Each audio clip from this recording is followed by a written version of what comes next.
All right guys, welcome back to the channel. Now in this video, I wanna show you a new strategy, kind of shed some new light on a better way, in my opinion, to dropship. Yes, using Facebook ads and Google ads is very powerful, but that doesn't tell the whole story. I wanna show you how I scaled to 100 grand net profit in actually under 10 days. But it's not a winning niche or a winning product. It's more of a winning process. Rather than scaling these wow products or kind of different, spammy dropshipping products, it's a different approach overall. And that's what I want to show you in this video, is how to use your budget efficiently. What approach should you start with? If you're just starting out, what should you look at as far as industries, products, how to launch? Because what I'll show you is inside this store of a little bit of the backstory and how it started. But then I want to kind of take you through that process of what would I do if I was kind of starting from scratch. So the first thing I want to show you is a little bit of a backstory of the store. So what I first started with was Google ads. So this was the month prior, and it did only about $39,000 in the month. Now I had a really good return on ad spend, optimizing and tweaking, and I'll show you guys how I like to launch, but it was doing well. However, once I got enough data, as I was seasoning my pixel with the best traffic, with hyper-targeted traffic from Google, I then took it to Facebook. Now you can see very quickly, day one, it was at a 6 return on ad spend. And as I kept spending, the return on ad spend was still incredible, right? All the way up until I ran out of stock. But overall, this didn't just happen by just launching randomly. It actually happened because when I was running the ads previously with Google, I was also analyzing what are the customers asking, what are they saying, what are their desires. Like, it doesn't matter if you're selling the most simple product ever, you can be selling just simple leather boots. There's a reason why that person wants to buy, and there's a reason and questions of why they won't buy, and you should answer it in your landing page. So when I was running ads, I really understood my customer and I really understood what the heck they really wanted from this product. And so after that, then when I created my ad, when I launched my ads on Facebook, it was very easy and I got very targeted with exactly who my customer is. And my pixel was seasoned with buyers from Google, people that literally want to buy right now and are searching for my product. I was getting search traffic buyers and scaling that social. So it's very powerful. And in fact, if we go into the profit dashboard and we look at this time span, $3,000 net profit when I first launched the Facebook ads, then $4,800, then $9,000, then it got up to $12,000 net profit in a single day, then $14,000, $7,000, $12,000, all the way through for the next 15 days to make $150,000. And this is across multiple accounts. Another account, this one is more realistic in my opinion, 3.9 return on ad spend. And if we look at it for the month, $70,000 net profit for the month. So what I wanna do now is go and start from scratch. What do I look at? What are the industries that I look at in order to see if this has potential, and what are the criteria that I like when I launch? So let's get into it. So first of all, I wanna show you what I like to see inside of different industries. So this one right here is a good example, blue light glasses. If we look, we can see that the demand is growing, and there's a huge spike during the pandemic or during the quarantine. This is fantastic. And if we look at the landscape, I like to see this as an overall competitive landscape. I don't see a lot of dropshippers. I like how there's more brands. And another thing is, if I see like Target or Walmart, it doesn't matter. But if I see dropshipper, then that is not fun. Like for example, this product, inflatable pool. Like you can see that it's spiked like crazy, like it's at its all-time high.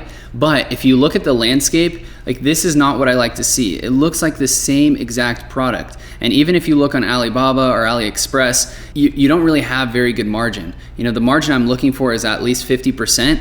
And this is not very good at all. So this is something I would avoid regardless, even if there's an enormous spike. Like, could you get sales? Could it be profitable? Maybe, but it's not, and this is not a long-term brand business. Like there's no way you're gonna have a long-term brand selling like inflatable pools, but you can have a long-term brand selling blue blockers. Or you could even go into industries like this, like biking. Like when your spikes are, when it's kind of dipping down, and things like cycling shorts, like this is at its all-time peak. And this is a product that you can like test, refine, and actually have a legitimate brand around because there's consistent demand for it. Another example are things like golf. Like I like this industry And one perfect product for this is the golf putting green. I released this a couple videos ago on my channel. I still think this is a great product. And if you look, once again, it's at a really good peak. And you can type in different terms and you can find exactly, oh, what is peaking? What has a really high interest? So this will at least help you gauge, okay, is the trend going down? No? Good. Is it going up? Awesome. Like that's a double check mark. Now, before I continue, I know some people getting started, it might be hard to, have different ideas of niches and industries to look at. So I'm gonna leave a link below and I'm gonna actually send you guys niches and industries that I find that are either trending or doing well, because I'm not gonna start another store before Q4. Like I'm capped out, I'm done, this is great. So I'm gonna give you guys all the good ideas that I find and I'm gonna give it to you guys in an email once a week for 4 weeks up until my 2.0 course launch. So the link will be below if you're interested. If not, then that's okay. We'll just continue with the video. So I wanna show you a couple more industries and then I wanna do a product walkthrough. So things like laptop stand, standing desk, I'll be honest, I'm not really a fan of huge products, but what this does tell me is that a lot of people are gonna start working from home, so products around there are gonna do very well. Now, what I wanna do is actually a product walkthrough. So let's say you find an industry, and now you find a product that you wanna test. What are the actual steps to take in order to test it, and what are you looking for day 1, day 2, day 3? So let me show you. So first of all, a good product that would actually fit this strategy really well is things like this, a bird feeder.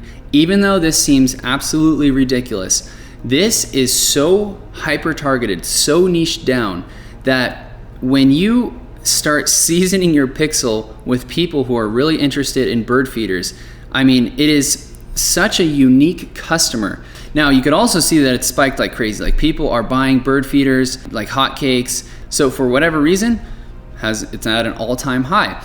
And I also like some of the bird feeders you can find on AliExpress. Now, a little bit about shipping.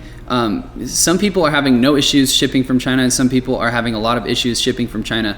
Well, the first step is, it really depends on what your product is. If you have a larger product, it's gonna be harder right now to ship. But if you have a smaller product, it's a lot easier. And if it's simple, if it's a simple product, those have less check marks. If you're selling like things in like electronics, then it goes through, for whatever reason, it goes through a different port, different check marks, and it's just taking longer. Now, maybe in 7 days, there will be no issues, who knows? But that's just kind of my take on it. But regardless, let's just say that we like this product, we like this supplier, and if we actually look at the landscape, what was funny is that I did notice actually a couple of dropshippers ranking really high, like this dropshipper right here, literally selling this simple bird feeder, $69, and this is their entire landing page. That is hilarious. This is so bad. This doesn't sell the product. Like sell the product, sell the emotion. There's a reason why people are buying it. And then their other product is this right here. And so the first thing that I would do is actually launch this on shopping. Now, I'm a big fan of launching things on shopping ad and Skags, that way we could literally rank our product to the top. Like something I would do is instead of bird feeder, I would do bird feeder squirrel proof, and I would look at something a little bit more niche down, and if we scroll down, we see that no one's really bidding for this term. And if you have a good landing page and you sell it very well, the competition here isn't really that great. So that is the first thing, is I would start doing a shopping ad. Now, how do I set up my shopping ads? Very simple. So every single time I'm gonna go and set up my shopping ad with no goal selected, but I put a manual CPC of around 75 cents. This is gonna give me kind of a middle tier bid, and I put my daily budget, like me personally, I put my daily budget at $500. It's not gonna spend that, but you can start with $50 a day. And so what you're going to want to do is you want to put in terms that is going to rank your product. And the first term I would put is bird feeder squirrel proof. Then I would put, if I'm selling actually this, if I'm selling this wooden bird feeder, which I'm actually more of a fan of, I would then have bird feeder squirrel proof, wooden bird feeder, and then at the end I would have bird feeder. Like I would literally keep it very simple, because then you could always add in more terms as you see what's converting. But let me give you guys an actual tree map of what I look for day 1 and day 2. So first thing is the day 1 launch. So At minimum, you want to launch a shopping campaign. I get questions, oh, should I launch shopping or should I launch Skags? Well, it's like asking like, should I work out or should I eat right? Like you should do both. Both of them are gonna give you really good results and have their place as far as giving you better conversions one way or another. And when we launch it, when we say, all right, go, we need to let it run for at least 48 to 72 hours because it takes a little while to start ranking, right? It's kind of like SEO, but this is like paid SEO, but still, it takes a little while to rank. Now, if you launch it and you don't see any impressions, like you're not getting, like no one's really seeing your ad, that's okay. You can up the bid to $1 or $1.50 and then boom, problem fixed, and you'll start seeing some impressions, some clicks. Now, if we continue, what I'm looking at around day 3, right after I launch, I'm now looking and seeing, okay, I'm getting some clicks, I'm getting some visitors, great. What am I showing up for? I want to see immediately early on, what am I showing up for and what is Google placing me into? So, when I first set up my shopping campaign, it might not be the best campaign. In fact, it won't be even what I finish with. But as I start running ads, guess what? I take those search terms and I start putting into that campaign and it starts ranking better and better. But back to what I was explaining, this is when you want to start adding negative keywords. So you'll see a whole list of search terms in your search column. Negative, negative, negative, negative. If that's what you want to do, is start adding your negative keywords. Same thing on day 4. So the next day, I'm hoping that we spent around $25. So this is usually like around this time is when I see a sale. If you don't see a sale, that's okay. But around this time, this is when I start seeing some traction. And so I'll look and once again, kind of analyze the negative keyword list, see like, okay, what's going on? So now let's go to the next day. Usually around this time, this is when I start seeing Google starting to rank our product a little bit more. And so maybe we'll see actually a couple more sales. So this is where it gets a little bit more exciting. And also I check very heavily on the emails. So like I will literally be monitoring the emails, the chats. Like I want to see what people are asking. If people are asking a question, you need to immediately edit your landing page. Your goal is not to have a ton of questions and sell people on the chat. Your goal is to sell people on your landing page. And that's gonna help overall with having people be more engaged on your landing page and also trust your brand a little bit more because they spend more time on your brand versus all of these other like 5 bullet point sales pages that doesn't sell anyone at all. So if we keep going, we'll see that, day 6, I'm just throwing this in there. If you have a day without sales, it doesn't mean anything. It's fine. It just means that it's adjusting, right? Eventually, like what you might see is like, shoot, I'm getting sales every single day. Like when I first launched my Google ads and I went from like, okay, I'm just going to try Google ads. I'm not going to try Facebook ads. Like when I first got into Google ads, like my success was a little bit quicker because I took a lot of time to really learn, research, and find my products. And so when I launched it, I started seeing traction pretty quickly. Like sure, I'd have a little bit of fluctuations, but it wasn't that bad. And my best product price was $40. Like that was my winning product, $40, and it was consistently getting sales. Now I'll explain how much you should spend and when you should kill it. But each day, like this is literally the process that you should go through as you're running your product. Now, last day, day 7, this is where you should really analyze your results. First thing you want to look at is like literally your customer feedback as far as like questions. You want to make sure that you answer those questions and you need to understand what is your customer's desire. It does not matter if you're selling the most simple product. You can literally make sure that it is the most simple and relevant product to exactly what that customer wants. Now, of course, the most important metric to look at is your return on ad spend. I'm not a big fan of just, letting your ads run and just letting it get data. But if you notice that when you showed up on your search terms, you were seeing like all these search terms that were not even relevant to your product, well, then technically the money that you spent wasn't really all of that money spent towards like relevant terms, meaning you didn't fully test the product. Now, how much should you spend to test the product? Anywhere from 3 to 5x of what your sale price is of your product. So if you're selling a $50 product, look to spend at least $300. But other than that, it's very simple to start getting sales and cash flow with Google Ads. It is very powerful.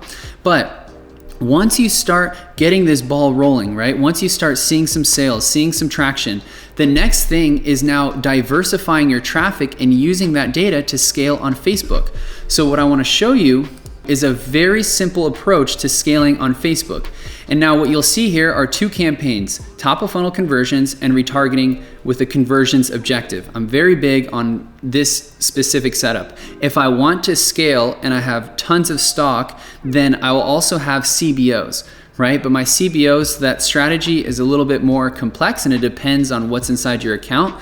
But right now, if we're just launching Facebook ads, this is my launch. So what I'll do is I will actually launch around 10 ad sets.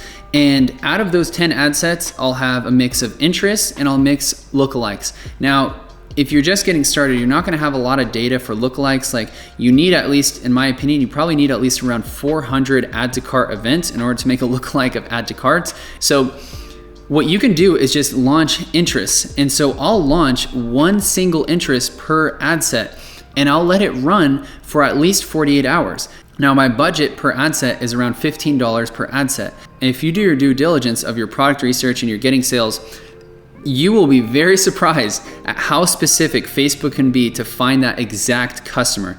Like it is very crazy, even for the most simple products. It is almost like a blue ocean when you use this strategy because it is such a different approach. This is like a much more branded approach, mixing it in with very powerful marketing that a lot of brands simply just don't use. So I wanna show you also how I set up my retargeting. This is my exact retargeting structure. So I segment based off of actions that a visitor has done, and I also adjust my budget based off of profitability and what my key metrics are. So what that means is I have add to cart in the last 7 to 14 days and add to cart in the last 7 days. So if I'm just to break these two down, you'll see that I have my ad set named add to cart 7 to 14 days at an average of 5. So that means on average, if I just spend $5 a day, that's typically when I've seen the best results. But if I see really good results one day, then I'll actually up the budget. I'll quickly up the budget and then the next day I'll analyze and I'll be like, what's the results now? Is it down? Is it up? If so, then I'll cut it back to the baseline of 5, right? Pretty simple. But regardless, I like to have my audiences segmented in this way, and then I could start spending more on what's profitable and not spending more and what's not profitable. Now, this is obviously a very, very brief overview, but it at least gives you an idea of what you could do to launch and to have your retargeting ads. But if you guys want a more in-depth tutorial on, let's just say Facebook ads, then let me know, just comment below. I just don't know if that's something that you guys would actually want. But regardless, guys, I hope you like this video. If you have any questions, comment below. And if you could do me a favor, smash the like button. It would really mean a lot to me. And that's about it. So I'll see you in the next video.